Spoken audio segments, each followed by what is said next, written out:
Bismillahirrahmanirrahim. Assalamualaikum warahmatullahi wabarakatuh. Alhamdulillahirabbil alamin. Wassalatu wassalamu ala asyrafil anbiya'il mursalin. Allahumma shalli ala sayyidina Muhammad.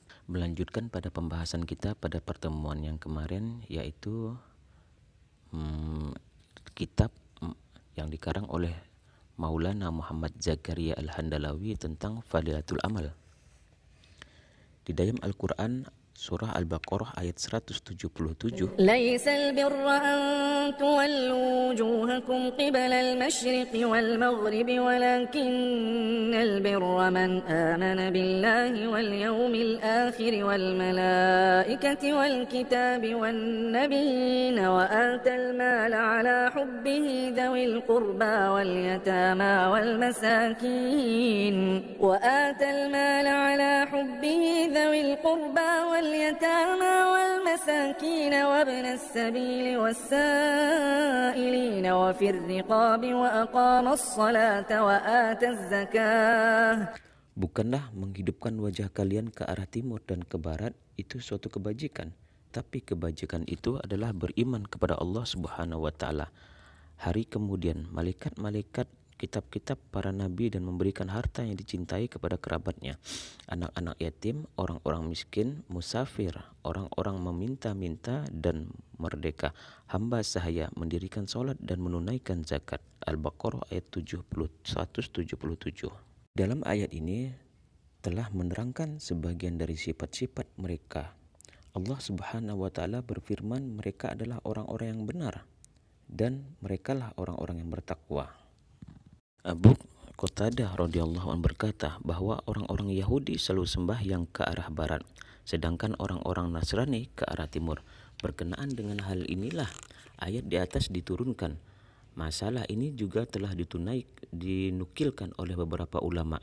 Durratul Matsur, Imam Jazari radhiyallahu anhu menuliskan bahwa ayat suci ini berisi bantahan terhadap orang-orang Yahudi dan Nasrani, yaitu ketika mereka menyangkal perpindahan kiblat dari Baitul Maqdis ke Ka'bah. Maka Allah Subhanahu wa taala menurunkan ayat ini yang menjelaskan bahwa kebajikan itu adalah mentaati Allah Subhanahu wa taala. Tanpa mentaatinya, menghadapkan wajah ke timur atau ke barat tidaklah mempunyai arti apapun. Akmatul Quran. Memberikan harta karena cinta kepada Allah Subhanahu wa taala maksudnya adalah hendaknya memberikan harta kepada mereka yang disebutkan dalam ayat tersebut karena ingin memperoleh keridhaan Allah Subhanahu wa taala. Janganlah membelanjakan harta untuk mencari kemasyhuran dan kehormatan.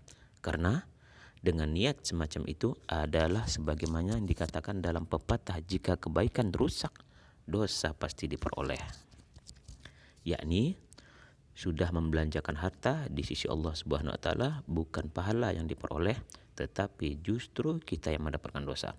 Rasulullah Shallallahu alaihi wasallam bersabda, Allah Subhanahu wa taala tidak melihat rupa dan hartamu.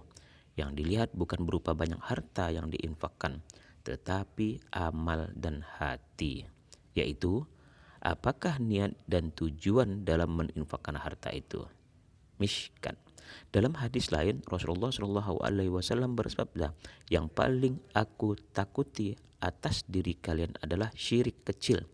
Para sahabat radhiyallahu anhum bertanya, apakah syirik kecil itu ya Rasulullah? Rasulullah Shallallahu alaihi wasallam menjawab, beramal untuk diperlihatkan kepada yang lain. Dalam berbagai hadis banyak sekali peringatan agar tidak membelanjakan harta karena riya. Hadis yang membicarakan tentang masalah ini akan dijelaskan kemudian.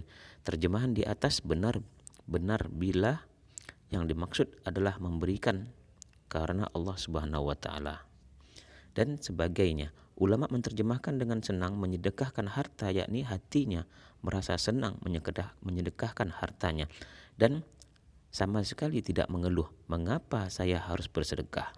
Berapa bodohnya saya? Dengan bersedekah harta saya jadi berkurang dan sebagainya.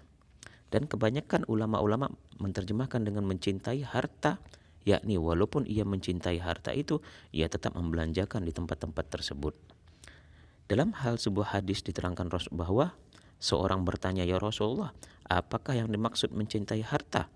Karena setiap orang mencintai harta. Rasulullah SAW menjawab, ketika engkau membelanjakan harta pada waktu itu hatimu teringat akan keperluan-keperluanmu.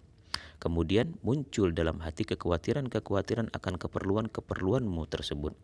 Dan hatimu mengatakan, umurku masih panjang. Jangan-jangan aku memerlukannya.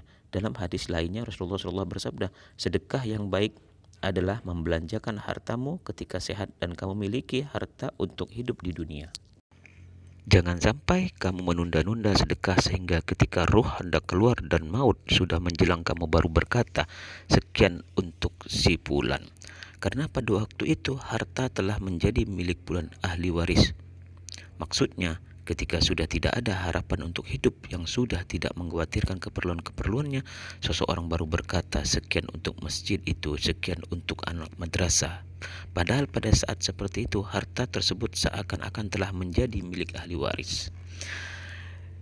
Ketika harta benda masih diperlukan, pada waktu itu orang belum mendapatkan taufik untuk menginfakkannya. Barulah ketika harta itu hendak pindah kepada orang lain, orang baru bersemangat membelanjakannya ke jalan Allah Subhanahu wa taala.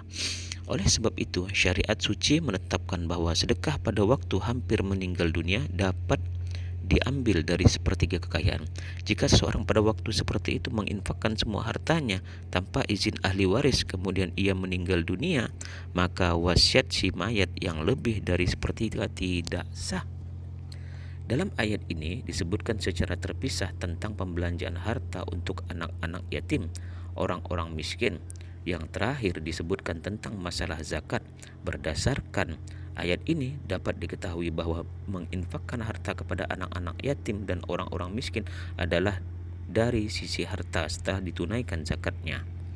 Jadi, sebelum ajal kita menimpa, maka tunaikanlah amal ibadah kita dengan sempurna. Dan janganlah pernah kita menunda harta kita untuk tidak disedekahkan. Karena apabila harta tidak disedekahkan dan ketika maut akan mendekati kita, kita baru berpikiran untuk mensedekahkan, maka sedekah itu akan terasa sia-sia. Karena sedekah itu harta kita sudah menjadi hak miliknya ahli waris. Karena kita cuma bisa memsedekahkannya sepertiga dari harta-harta yang tersisa. Maka dari itu bertakwalah kita kepada Allah Subhanahu wa taala, niatlah untuk benar-benar menjalankan perintah Allah dengan bersedekah, maka sedekah itu akan menjadi tabungan kita di akhirat, akan menjadi amal ibadah kita di akhirat. Maka dari itu bersedekahlah dengan niat lillahi ta'ala untuk mencapai ridha Allah Subhanahu wa ta'ala. Jangan pernah sia-siakan harta kita hanya untuk kegiatan duniawi saja.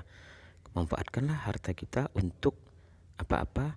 Bersedekah kepada anak yatim, fakir miskin, dan orang-orang yang sangat memerlukan seperti janda-janda dan lain-lain, madrasah-madrasah, masjid-masjid. Semoga amal ibadah kita akan selalu bermanfaat.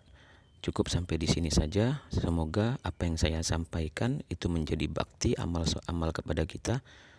Wabillahi taufik wal hidayah. Wassalamualaikum warahmatullahi wabarakatuh.